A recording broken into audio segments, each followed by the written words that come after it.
그럼 경제부총리 겸 기획재정부 장관의 브리핑이 있겠습니다. 예, 안녕하세요. 기획재정부 장관입니다. 최근 부동산 시장은 서울 수도권을 중심으로 가격 변동성이 확대되고 있습니다.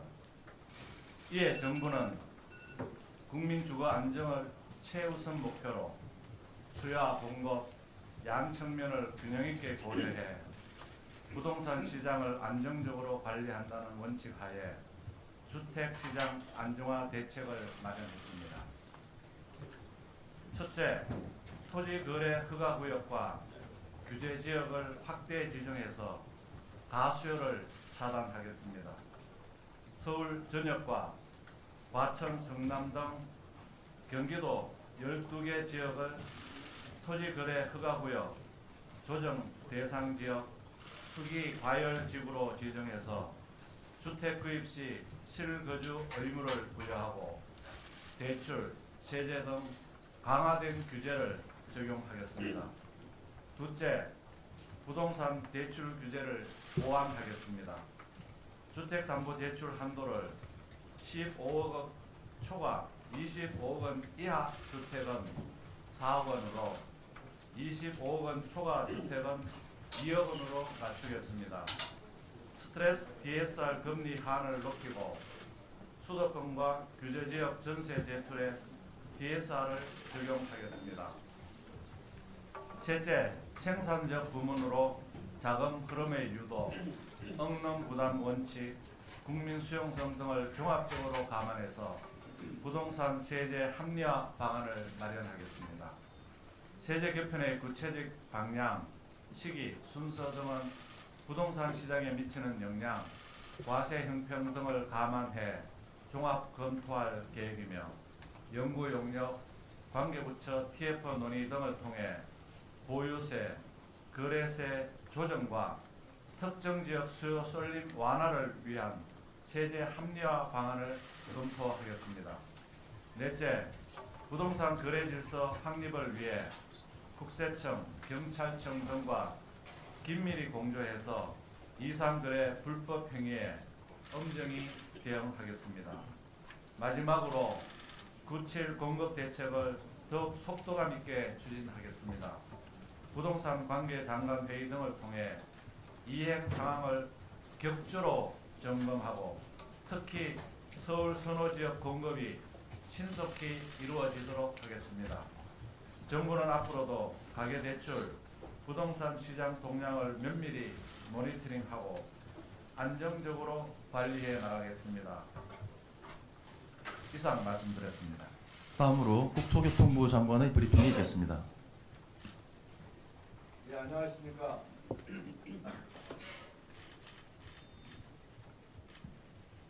예, 안녕하십니까. 국토부 장관 김윤덕입니다. 지금부터 주택시장 안정화 대책에 대해 말씀드리겠습니다.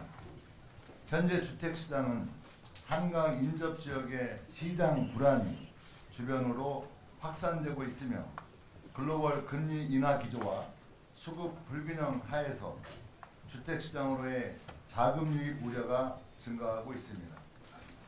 주택시장의 불안은 서민 주거 안정을 이어갈 뿐만 아니라 근로 의욕 저하, 소비 위축 등으로 이어져서 경제 전반의 활력을 저해할 수 있습니다. 이에 정부는 주택시장의 불안을 조기에 차단하고 보다 생산적인 부문에 자본이 투자될 수 있도록 선제적으로 대응하고자 합니다. 먼저 주택 수요에 대한 관리를 강화하겠습니다. 주택시장 과열 우려가 있는 지역을 대상으로 조정 대상 지역과 투기 과열 지구를 추가 지정하겠습니다. 기존의 강남 3구와 용산구를 포함하여 서울시 25개 자치구 전체를 대상 지역으로 지정할 계획이며 경기도의 경우 광명, 과천, 분당 등 총 12개 지역을 추가로 지정하겠습니다. 이 지역들은 내일부터 지정에 따른 그 효력이 발생될 예정입니다. 토지거래 허가구역도 추가 지정하여 주택 구입 시 실거주 의무를 부과하고 갭 투자를 차단하겠습니다. 투기 과열지구 등과 동일하게 서울 전 자치구와 경기도 12개 지역을 10월 20일부터 내년 12월 31일까지 토지거래 허가구역으로 추가 지정하고 필요시 연장 또한 적극 검토하겠습니다. 과열 양상을 보이고 있는 수도권 규제지역에 대해 부동산 금융 규제도 보다 내실화하겠습니다. 주택담보대출 최대 한도를 현행 6억 원에서 집값에 따라 2억 원부터 6억 원까지 차등 적용하겠습니다.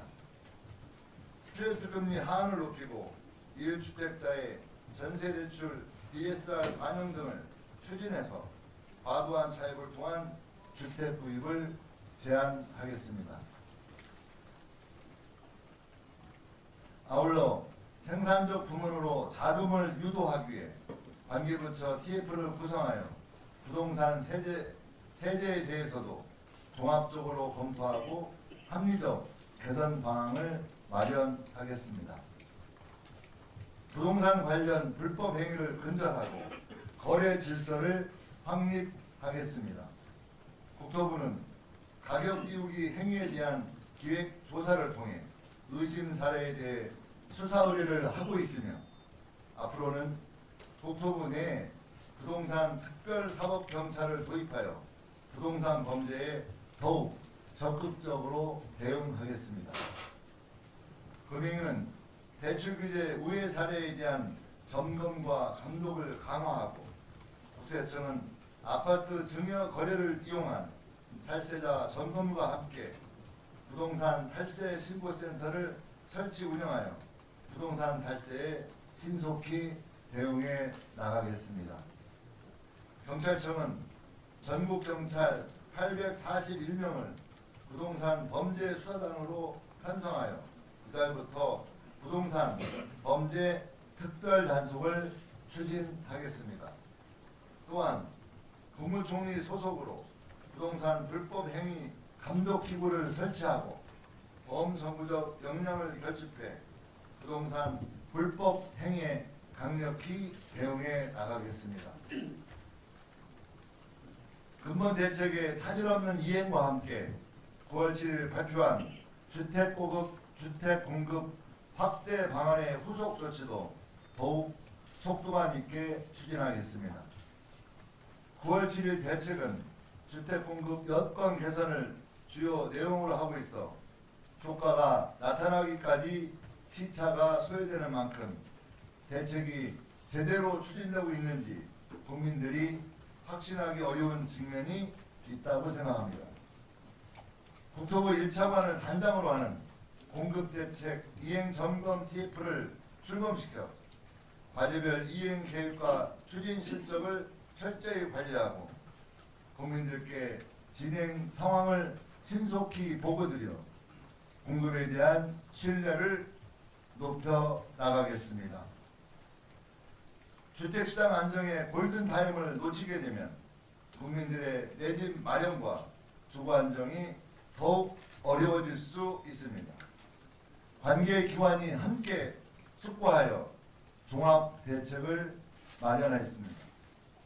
수요와 공급량 측면에서 국민들께 약속드린 과제들을 흔들림 없이 추진하여 주택시장의 수급을 안정화시키고 서민 주거 안정화, 주거 경제활력 제고를 지원하겠습니다. 주택시장 안정을 정부정책의 우선순위로 두고 관계부처가 총력 대응하겠습니다. 고맙습니다. 이어서 국무조정실장의 브리핑이 있겠습니다. 예, 안녕하십니까. 국무조정실장 윤창열입니다.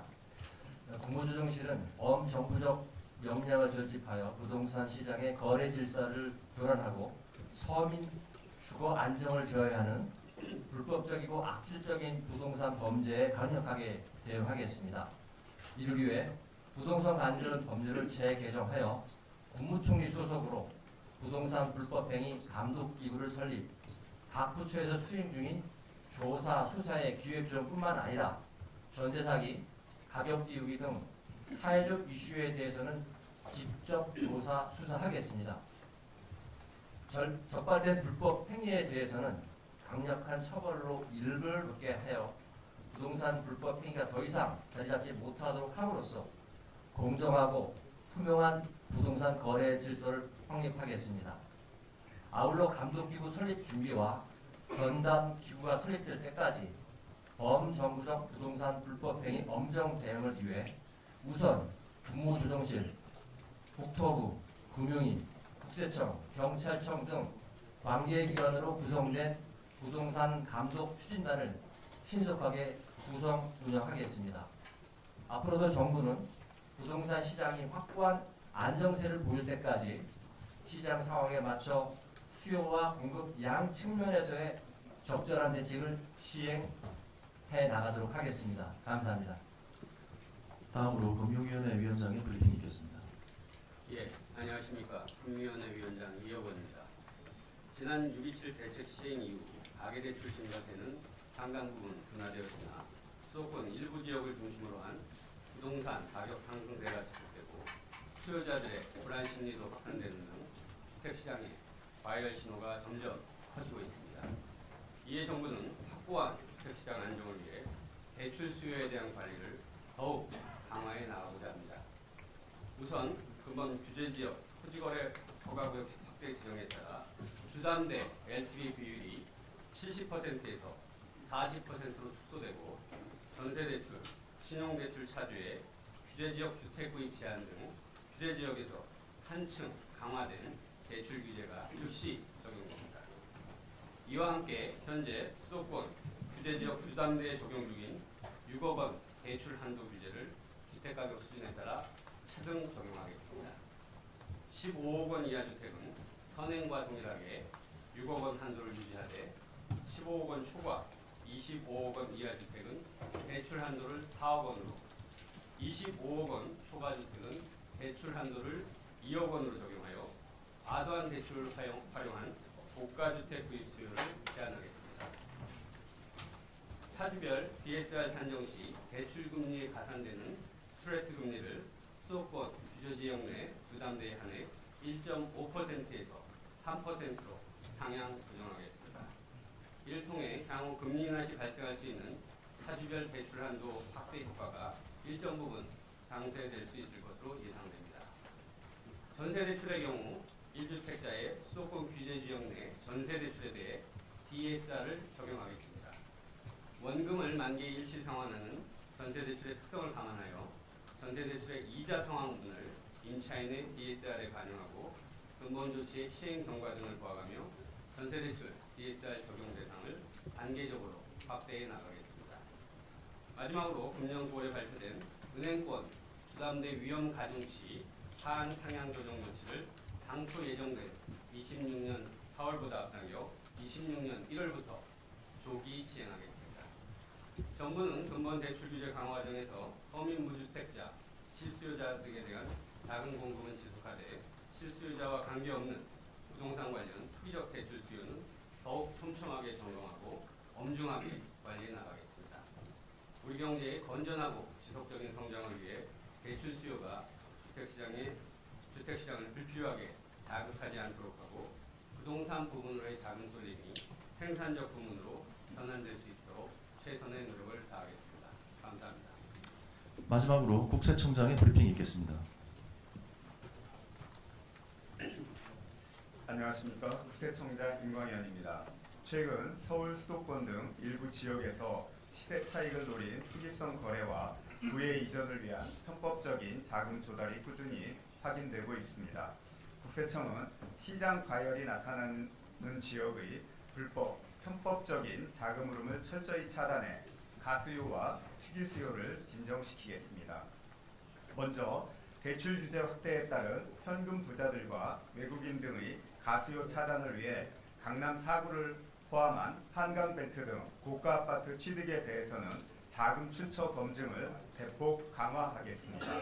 시장 상황이 안정화되는 시점까지 자금 출처 조사 건수와 대상을 전면적으로 확대하는 한편 30억 원 이상 초고가 주택 거래, 고가 아파트를 취득한 외국인과 연소자에 대한 전수 검증도 지속해 나가겠습니다. 검증 결과 사업소득을 누락하거나 법인 자금을 부당하게 유출을 하여 취득한 경우 관련 사업체까지 확대해 조사하겠으며 부모 찬스로 취득한 경우 부모의 소득 원천도 검증하겠습니다. 최근 증가하고 있는 고가 아파트 증여와 관련하여 강남 4구, 마용성 등 고가 아파트 증여 거래 1,500여 건에 대해서도 빠짐없이 살펴보겠습니다. 똘똘한 한 채를 증여받고도 시세보다 훨씬 낮은 가격으로 신고하거나 매매 거래 위장, 저가 양도 등 자녀에게 변칙 증여한 건은 빈틈없이 과세하겠습니다. 또한 부담부 증여로 신고한 경우 증여받은 자녀가 담보대출금과 전세금을 실제 상환하고 있는지, 채무를 상환하더라도 부모로부터 생활비를 별도 지원받고 있는 것은 아닌지 면밀히 점검해 탈루된 세금을 철저히 추징하겠습니다. 다음, 신고가 거래 취소 등 시장을 교란시키며 불법 수익을 챙기는 것으로 의심되는 중개업소, 유튜버, 블로거 등 투기조장 세력도 집중 검증하겠으며 부동산 플랫폼을 활용한 거래로 불법, 탈세 등 이상 거래가 없는지 살펴보겠습니다. 아울러 부동산 탈세 신고센터를 별도 설치하여 전 국민으로부터 탈세 제보를 수집하겠으며 국세청이 보유한 과세 인프라와 연계하여 신속하게 처리하겠습니다. 집은 국민의 안정된 삶을 위한 보금자리여야 하며 불법 편법적인 자산 증식이나 이전 수단으로 악용되어서는 안 됩니다. 실수요 중심의 시장 질서가 회복될 수 있도록 국세청이 할 수 있는 모든 역량을 쏟아붓겠습니다. 감사합니다. 이상으로 공식 브리핑을 마치겠습니다. 장관님들께서는 이석하셔도 되겠습니다. 질의응답을 위해서 잠시 장내를 정돈하는 시간을 갖겠습니다.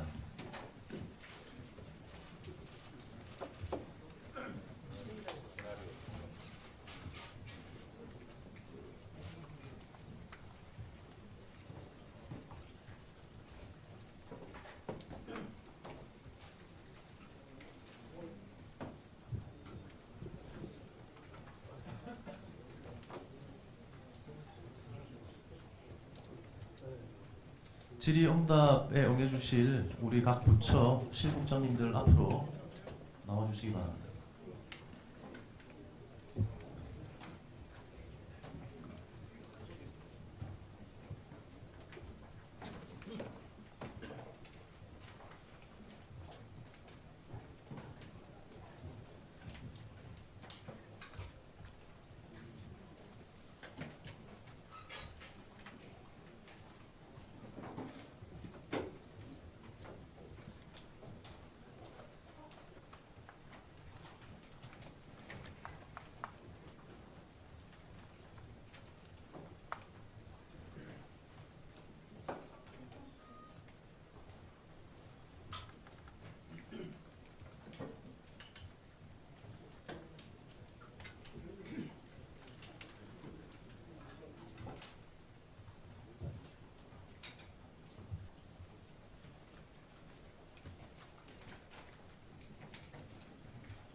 그럼 지금부터 질의응답을 진행하도록 하겠습니다.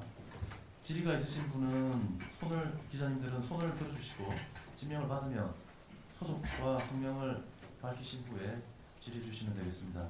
자, 손을 들어주십시오. 최진 기자. 안녕하세요. 저 이대희 정의 기자인데요. 이재명 정부 출범한 이후 3개월 만에 세 번째 대책이 나오는 건데 그전에 이제 장관님께서 말씀하시기를 문재인 정부식 찔끔 대책은 안 하겠다고 하는데 그보다는 더 잦은 대책이 나오는 것 같거든요. 그래서 어떤 차이가 있는지 좀 궁금하고요. 사실상 보유세 추가 강화를 예고하셨는데 추가 규제가 이제 대책이 나오는 게 몇 개월은 좀 숨고르기도 하겠지만 추가 규제 가능성을 대비해서 오히려 단기간 집값을 다시 또 빠르게 올릴 가능성 없는지 문재인 정부처럼 그거에 대해서 어떻게 생각하시는지 궁금하고요. 추가적으로 한 가지 더 질문을 드리자면 그 6.27 대책 때는 수도권 주담대에서 6억 원으로 일괄적으로 막았는데 이번엔 시가별로 차등화했는데 이 시가별로 차등화를 통해서 얻을 수 있는 효과가 뭐라고 보시는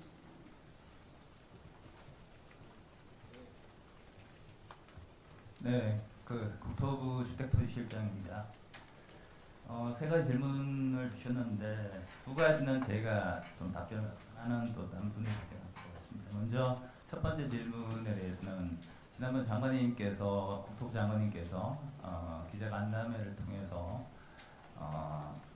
이 그때 시장 상황에 따라서 단편적으로 대책을 발표하지 않고 여러 가지 금융 대책이라든가 세제라든가 종합적으로 대책을 만들어서 발표하겠다라고 말씀하셨습니다. 그런데 지금 시장 상황이 잘 아시다시피 뭐 수급 불균형에 대한 우려도 있고 또 그 추가 금리 인하에 대한 우려로 인해서 약간의 좀 불안 심리가 좀 형성되었고 그로 인해서 수요 쏠림 현상도 좀 발생하고 가격도 상당히 단기간에 좀 급등하고 있는 상황으로 인식을 하고 있고 이 적기에 시장을 대응하지 않을 경우에 추가적으로 이런 불안감이 더 확산돼서 시장이 전면적으로 좀 관리할 수 없는 상황으로까지 갈 수 있다는 판단을 했고 그래서 이번 대책에는 단순히 이제 규제 지역만 지적하는 게 아니고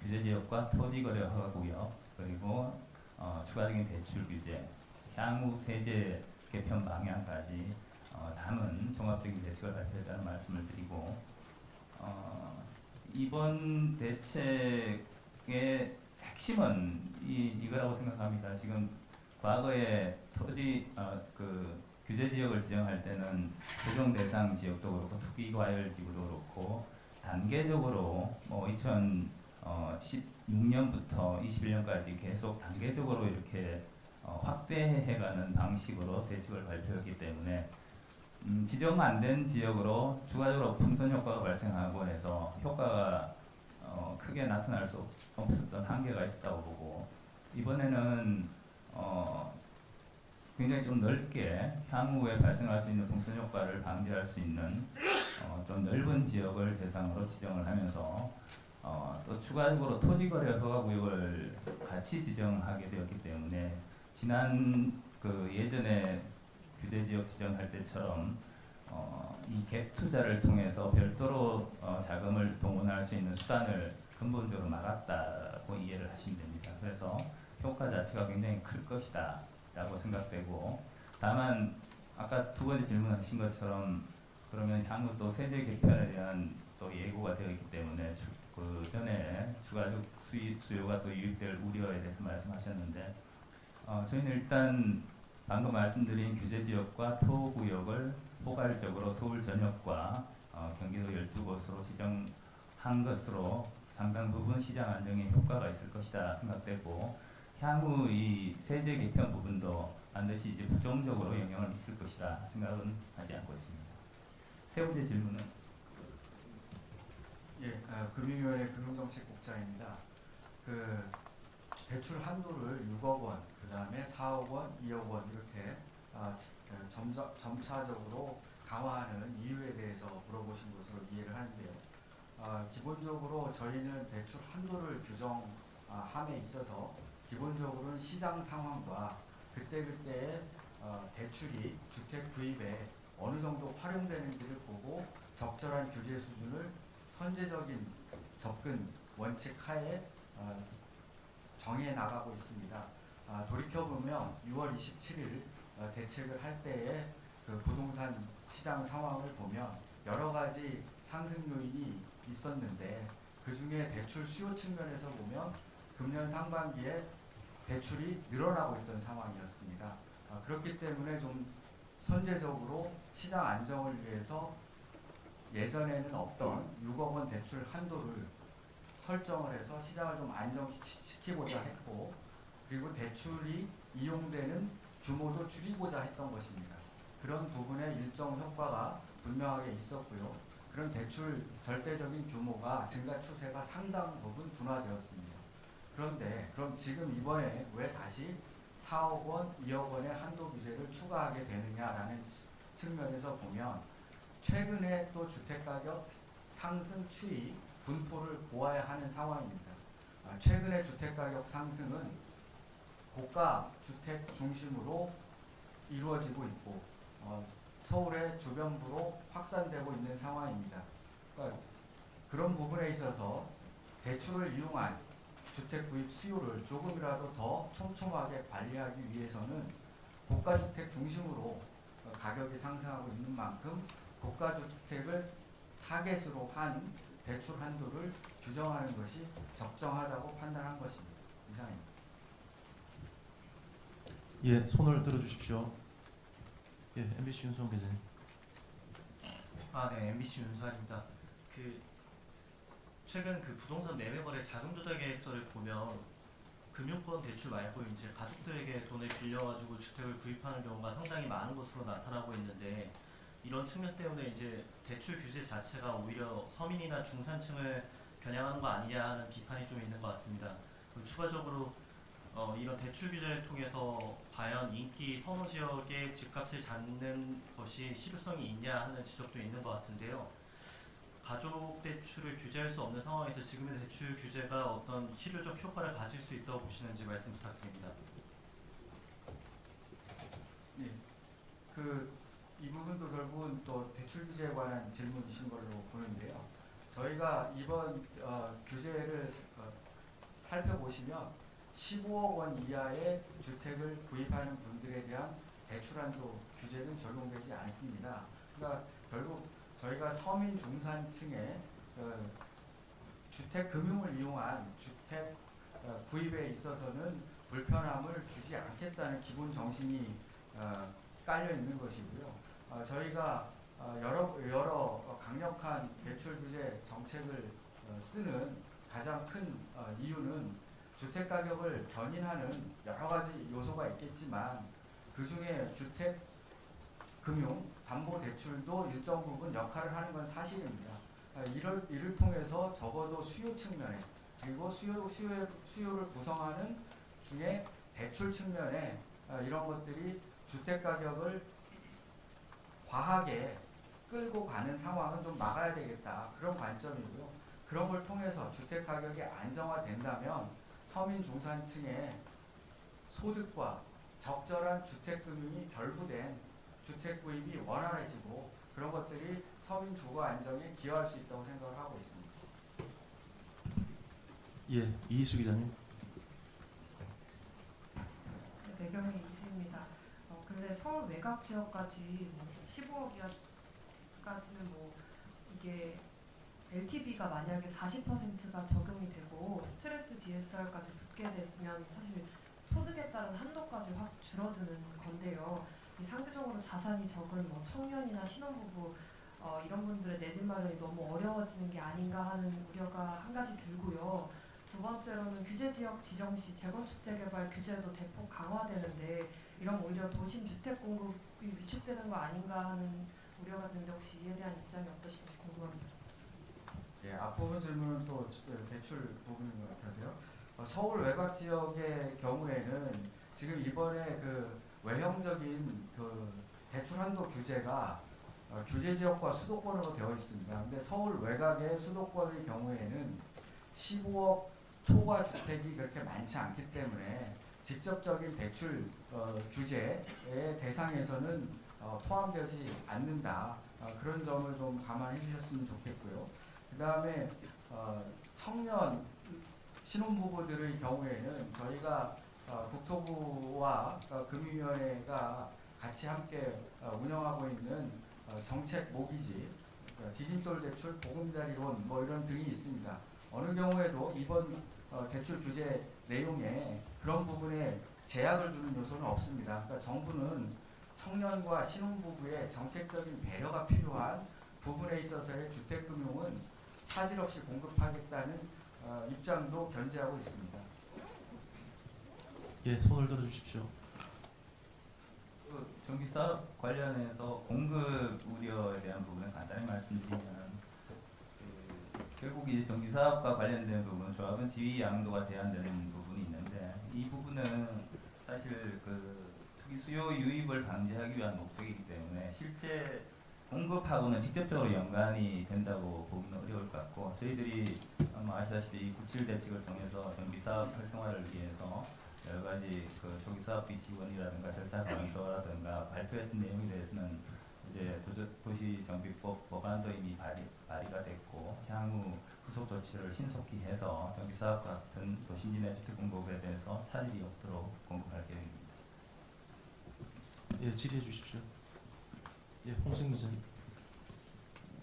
네, 헬라그냥 홍승 기자입니다. 그 총리 직속 부동산 감독 기구는 실제 부동산 감독원에 준하는 대형 조직이 될 건지, 어디까지 권한이 있을지 그 규모나 좀 인원 측면에서 정해진 게 있을까요?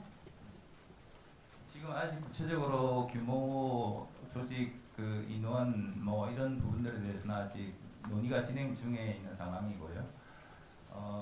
다만 이제 기존에 국토부에 있던 그 부동산 소비자 분석 기획단과 같은 부동산 시장, 부동산 거래 상황에 대한 어떤 모니터링과 조사 측면에 국한되는 게 아니라 향후에 좀 더 강화된 기능을 통해서 감독 권한도 강화하고 향후 그 실제 수사까지 연계될 수 있는 강한 기능을 부여할 계획이고, 그 부분에 대해서 지금 총리실 그리고 관계기관과 계속 협의 중에 있습니다. 예, 질의해 주십시오. 예, 위지 기자님. 네, 안녕하세요. 매일경제 위지 기자입니다. 일단 그 서울의 그 전역의 토어제를 지정하는 부분에 대해서는 서울시랑 협의가 된 것인지 궁금하고요. 그 다음에 그 민간택지 분양가 상한제 지역이나 투기 지역은 현행을 유지하기로 했는데 이렇게 결정하신 이유도 궁금합니다. 그 토지 지정에 대해서 지금 서울시 경기도와 사전에 협의를 했고요. 일단 그 서울시 경기도 입장에서도 현재 시장 상황에 대한 우려가 굉장히 큰 상황이라는 부분에 대해서는 공감대가 같이 있는 상황이고, 이 부분에 대해서 그 더 넣기 전에 신속한 조치가 필요하다는 부분에 대해서 공감했고, 그래서 좀 더 강력한 규제 수단인 그 투기과열지구 조정 대상 지역 그리고 토지거래 허가구역 지정에 대해서도 공감하는 입장이고요.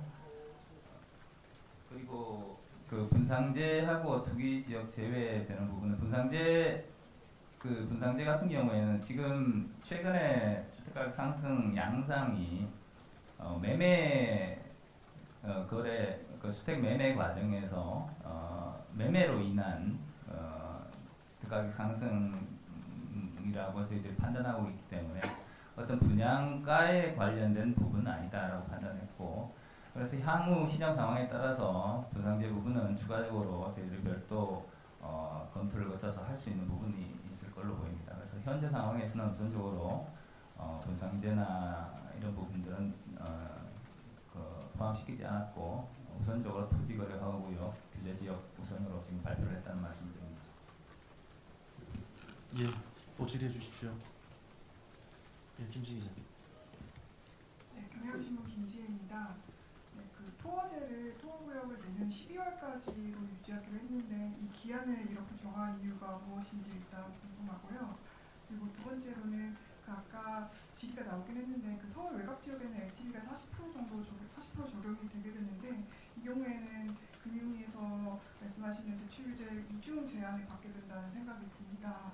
대출 규제를 좀 서울 외곽에서 오히려 두 번 그러니까 대출 규제가 여러 겹의 차원으로 이루어지는 이유에 대해서 거기에 대한 어떤 우려되는 사항은 없으신지 궁금합니다. 그 내년 12월 말까지 토구역을 지정하게 된 건 지금 현재 강남 사는구, 용산구도 내년 12월까지 되어 있습니다. 일단 지금 저희들이 추가적으로 서울 전역에 대해서 토지거래구역을 지정하면서 일단 기본적으로는 그 시기까지 맞추는 게 맞겠다는 생각이고, 향후 이제 시장 상황에 따라서 또 뭐 다른 차원에서 검토할 수 있는 부분도 있을 거라고 봅니다. 예, 또 질의해 주십시오.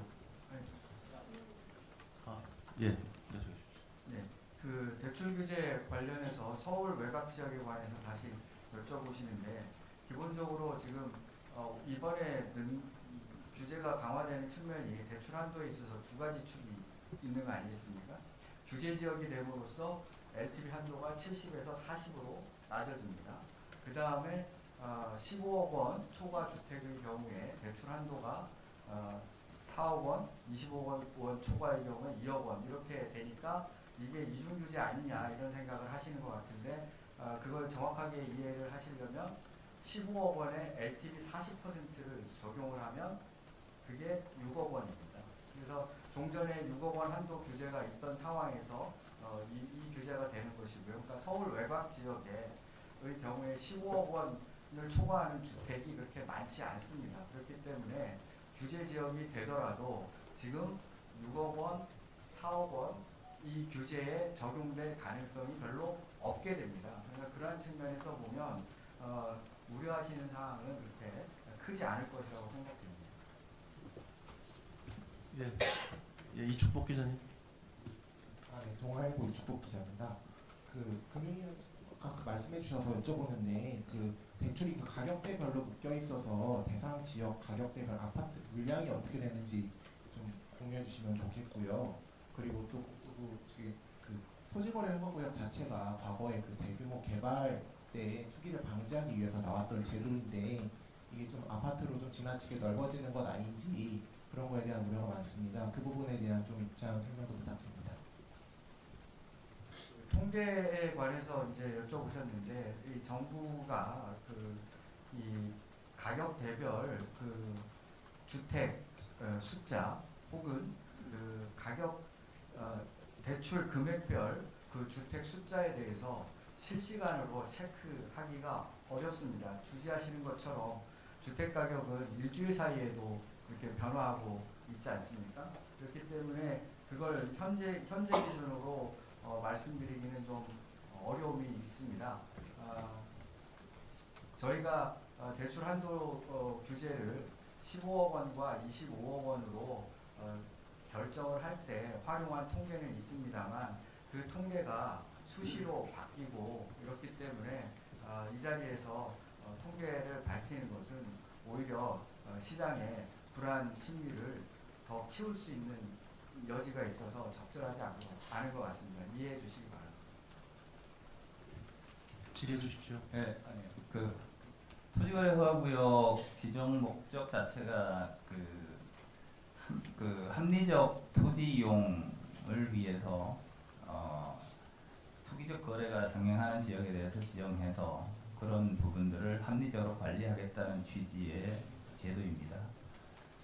그래서 이 토지거래허가구역을 지정하게 되면 국민 불편이 어느 정도 좀 발생하는 부분이 있는 부분은 뭐 있는 거고요.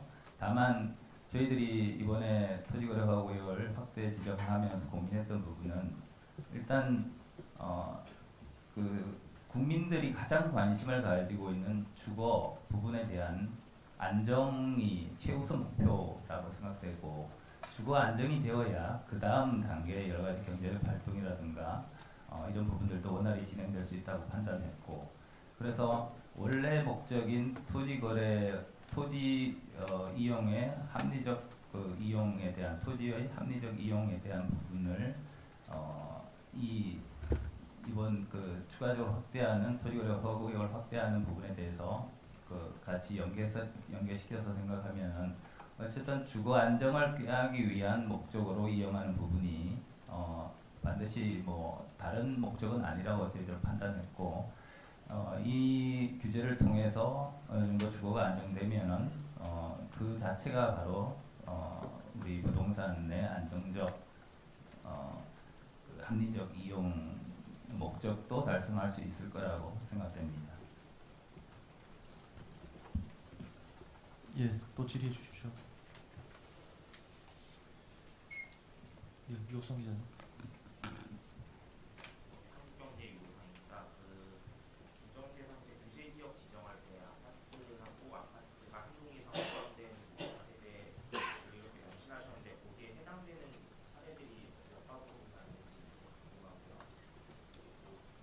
지정할 때 경기도 12개 지역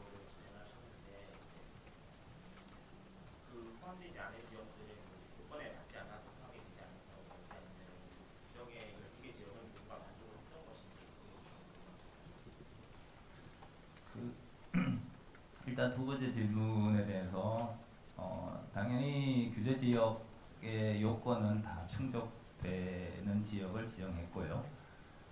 지금 뭐 투기과열지 같은 경우에는 그 주택가격 상승률이 물가 변동률의 1.5배 이상 되는 지역에 대해서 지정하도록 되어 있는데 모든 지역이 다 그 요건을 충족했고 그리고 그 아까 그 한 단지 내에 아파트와 연립 다세대가 포함되어 있는 그 현황에 대해서 물어보셨는데 일단 그 자세한 현황에 대해서는 저희들이 좀 추가적으로 확인을 해야 될 부분이고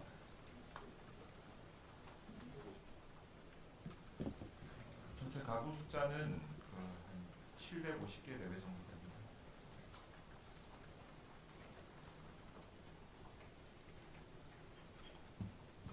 답변 다 되셨습니다. 네. 또 추가 질의 있으신가요?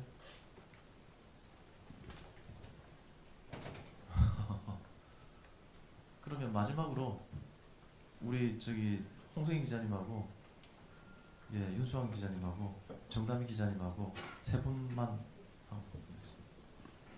네, 한 가지만 더 질문드리고 싶은데 계속 주거 안정 말씀하셔서 지금 이재명 정부에서 보시는 주거 안정이 주택가격 오름세의 둔화인지 아니면 하락세를 의미하시는 건지 한번 부탁드려도 괜찮을까요? 이제 주거 안정이라고 하는 게 그렇게 뭐 그 상승 주택 가격의 상승 하락에만 국한해서 생각할 부분은 아니라고 생각되고요.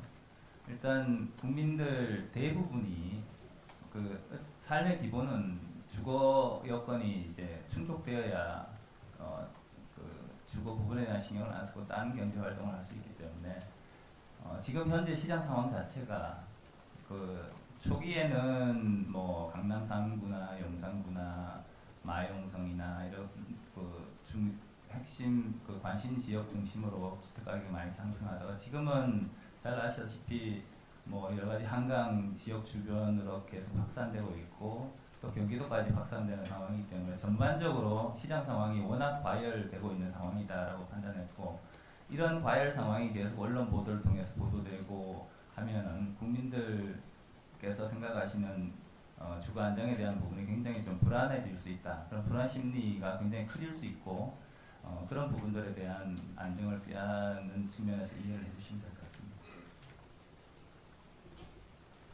네, MBC 윤수환입니다. 그 세제 관련해서 여쭙고 싶은데요. 수요 쏠림 완화를 위한 세제 합리화 방안이라고 되어 있는데 이 수요 쏠림 완화라는 것 자체가 구체적으로 어떤 방향을 말씀하시는 건지 여쭙고요. 또 세제 카드는 최후의 가급적 최후의 수단이다라는 말씀도 이제 부총리가 하셨는데 그 이제 세제 개편이 시작되는 이유도 같이 여쭙고 싶습니다.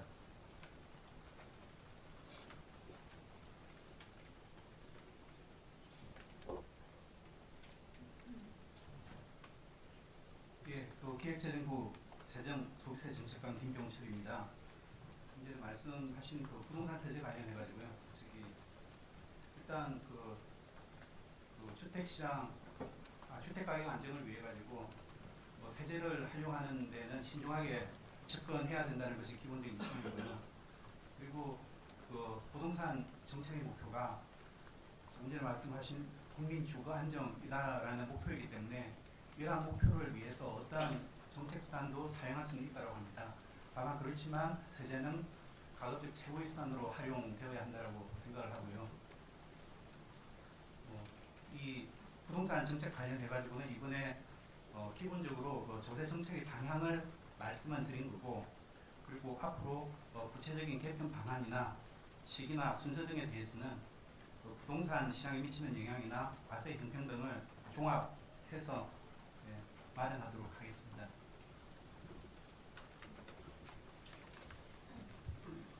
예, 정담희 기자님 마지막입니다. 예. 네, 저 연합뉴스TV 정담희 기자입니다. 간단하게 두 개의 질문 드리겠는데요. 우선 토지거래 허가구역을 이제 다 서울 전역으로 묶으셨는데 그로 인해서 이제 전세시장 불안이 우수된다 이런 여러 가지 전세시장 관련한 걱정들이 나올 것 같은데 이거에 대한 이제 어떻게 전세시장을 어떻게 앞으로 좀 할 건지 이런 가뭄에 대한 그런 대책도 궁금하고요. 또 오늘 공급 대책에 대해서도 조금 말씀을 해주셨는데 내용을 보니까 그냥 기존 것을 좀 더 철저하게 감독하겠다 이 정도로 보이는데 혹시 정비사업 규제 추가 완화, 뭐 재초항이라던가 분상제 개선 이런 쪽에도 혹시나 그 예정이 있으신지 궁금합니다. 그 토지거래허가구역을 지정하게 되면은 아무래도 이제 실거주를 2년간 해야 되기 때문에 그 실거주로 인해서 전세 매물이 안 나올 수 있다라는 우려를 하시는 분들이 있는데요. 일단 근데 이 실거주 해야 되는 돈이 결국은 기존에 거주했던 그 집이 결국은 또 매물로 나오는 효과가 있기 때문에 사실은 크게 토지거래허가구역으로 인해서 전세 매물 그 줄어드는 부분은 전세 시장에 영향을 미치는 부분은 크지 않다라고 저희들이 그 부분에 대해서는 뭐 사전 좀 검토도 하고 고민도 해봤습니다만은 크지 않다라고 이해를 해주시면 될 것 같고, 공급 관련해서는 구칠 대책이 사실 이번 정부 들어와서 첫 번째 공급 대책으로 그 향후 이제 5년간 135만 원을 공급하는 계획을 발표했는데 저희들이 이 발표한 내용에 대해서 사실은 공급 대책은 잘 아시다시피 바로 시장에 주택이 들어오는 상황이 아니기 때문에 시간이 필요하고, 다만 그 시간이 국민들에게 확고히 5년 후, 2년 후, 1년 후에 들어온다는